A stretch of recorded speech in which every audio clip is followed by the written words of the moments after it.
You ever feel like life's whispering, "It's time"? That's the whisper I followed. From the city lights of Atlanta to the soul-stretching skies of Auckland, welcome to Being, the podcast where bold moves meet deep truths.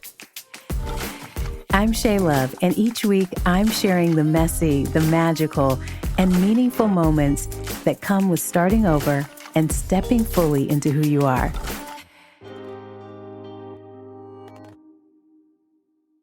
Every day we're planting something, a word, a thought, a decision, a glance that uplifts, or a silence that wounds. Every single one is a seed. And those seeds, they don't stay small, they grow. In this episode of Being, I share what it means to sow intentionally in our thoughts, our words, and our relationships, and how even the smallest seed can grow into something far bigger than we ever imagined.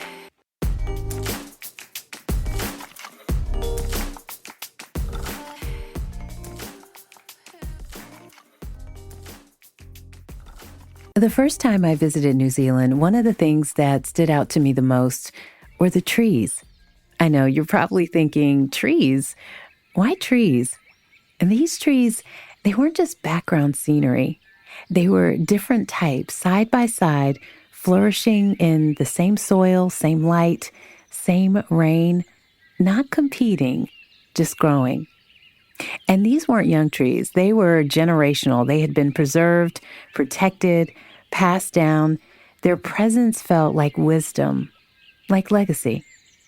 And it reminded me of a simple saying posted on a calendar in my Atlanta kitchen, a quiet little phrase we walk past daily, barely even noticing it, until it began to mean everything.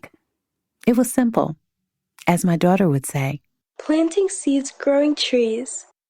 For me, these words were a reminder that every single thing we do, every word we speak, every choice we make, every habit we form is a seed.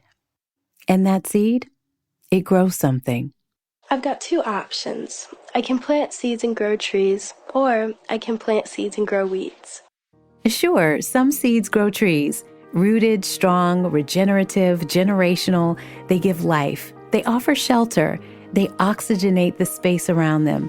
They bear fruit for others to enjoy, and they stand tall in storms. I've also seen what happens when a small idea, a single seedling, a spark, is nurtured. Like in the growth hour, I've watched a phrase become a breakthrough. I've seen clarity bloom from confusion when given light, air, and time. Even something as random as a Wall Street Journal article about New Zealand becoming a seed, a moment, a portal into a new season. Now, some seeds also grow weeds, suffocating, sneaky, persistent.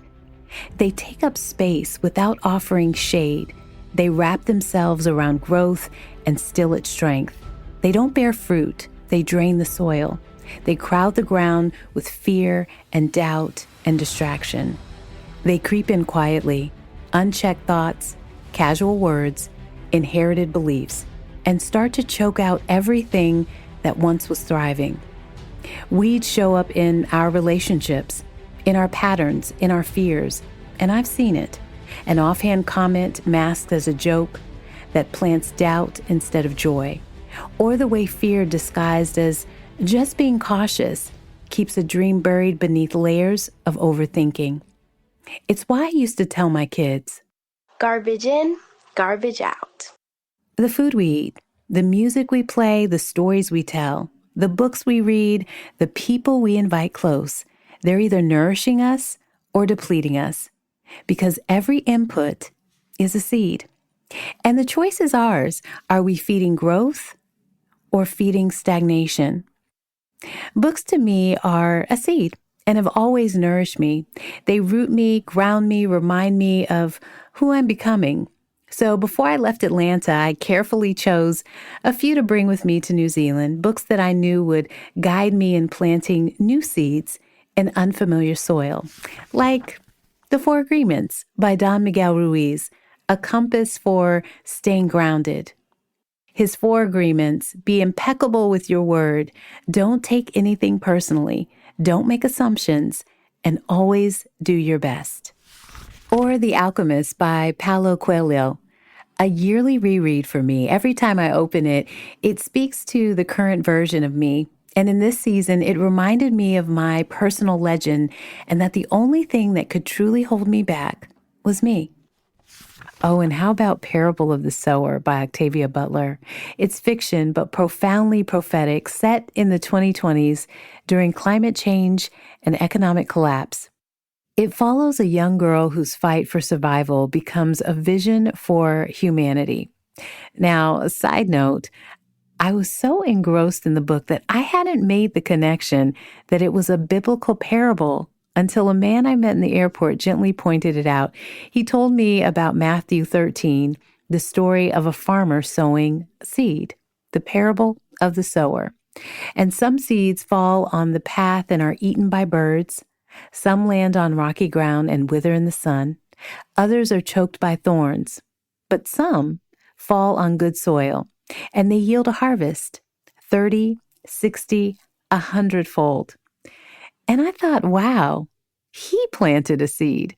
It's not just what you plant, it's where you plant it and what mindset you carry when you do.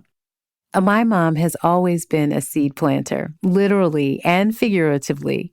She loves tending to her garden just as much as she loves planting ideas, little thoughts, values, and reminders in the minds of those who she loves.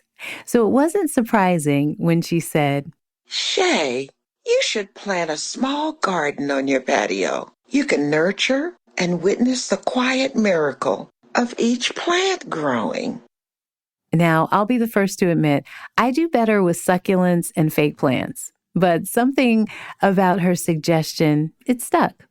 Maybe if I could grow something, nurture something, I could reconnect with the part of myself that believed in blossoming, even in unfamiliar ground. And I thought about the seeds she planted in me, seeds that came from her mother and her mother's mother. I remembered a story my mom shared about her grandmother, born in 1897, who picked cotton in rural South Carolina, a woman of modest means who gave my mom $5 when $5 was everything. Her way was survival. But even in survival, she planted seeds of possibility for a budding college student. She passed something down, not just money, but a mindset of possibility. And now here I am in a different land with different soil, but carrying the same legacy, the legacy of possibility. And that's when it clicked. You're planting something sacred.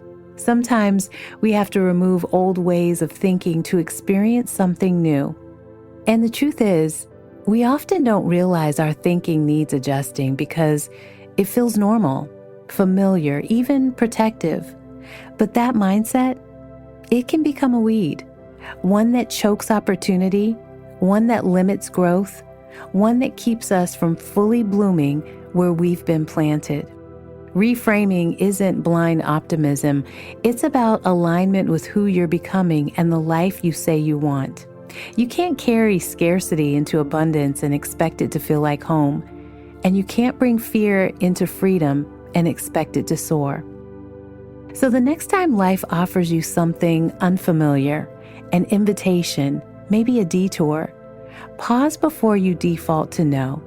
Ask yourself if what's resisting it is actually just an old weed, a fear disguised as wisdom, a habit disguised as protection, a belief that no longer fits who you're becoming. Because the moment you say yes to the unfamiliar, you create space for something beautiful to take root, not because it was perfectly planned, but because you are open. And in that openness, everything can change. That yes, it's a seed. And when planted in faith, in curiosity, in surrendered trust, it has the power to grow something so much bigger than you could imagine. Yeah, some seeds fall on rocky ground, some get choked on thorns, but some Some fall on good soil. And those, they grow trees, the kind that offer shade, shelter, oxygen, and life. The kind that nourish not just you, but everyone around you. So keep planting, keep saying yes. And when the moment comes, when the unfamiliar calls, remember, you're not just walking into the unknown. You're planting something sacred. And one day you'll look back and realize that seed became a tree. Hey Mom, here's a little voice message. This is low-key a little bit random, and it may be a little long. Just listen to this like when you have time, I guess. Anyways, I just finished like doing my Bible scripture annotations and journaling, which made me like think of you. So I was like, oh, let me send her a voice message. And also lately, like late at night, I've been doing like self-reflections and stuff like after the day is over, and today's little self-reflection made me like think of something you would say. So yeah, anyways, I've also started reading more, and I ordered The Alchemist, and I'm really excited for when that comes in because I feel like that would be like a really good life perspective book for me to start reading. Anywho, but the thing that I thought that I was thinking about tonight that I felt like you would always say was like, just go with the flow, trust God, He has a plan. And maybe you didn't say it in those exact words, but I feel like that's the vibe, like, you give off. And lately I've been realizing that, like, how true it is, and He really does have a plan, and He puts people in our lives for a reason. Because today I was hanging out with Bobby, and I don't have a friend necessarily like Bobby. Like, I have Willa, me and Willa are really close, but Bobby is, like, I, like, connect with Bobby. And even when Alana left for boarding school, I was sad, but then the next semester at school, Bobby came, and now we're super close. And it's crazy, the timing, because God knew that I probably needed someone, you know what I mean? Anyways, I just felt like that was one of the little God moments. So yeah, I just want to say thank you for always encouraging me and being there when I need to talk, and encouraging me to step outside my comfort zone. And anyways, that was pretty much it for my little self-reflection for tonight. And yeah, anyways, all right, love you. You've been listening to Being from Atlanta to Auckland. I'm Shea Love, and if this episode made you feel seen, maybe it sparked something deep or reminded you that change is possible, go ahead and follow, subscribe, and send it to a friend. This journey is just starting. Keep stretching, keep rising, and always keep being.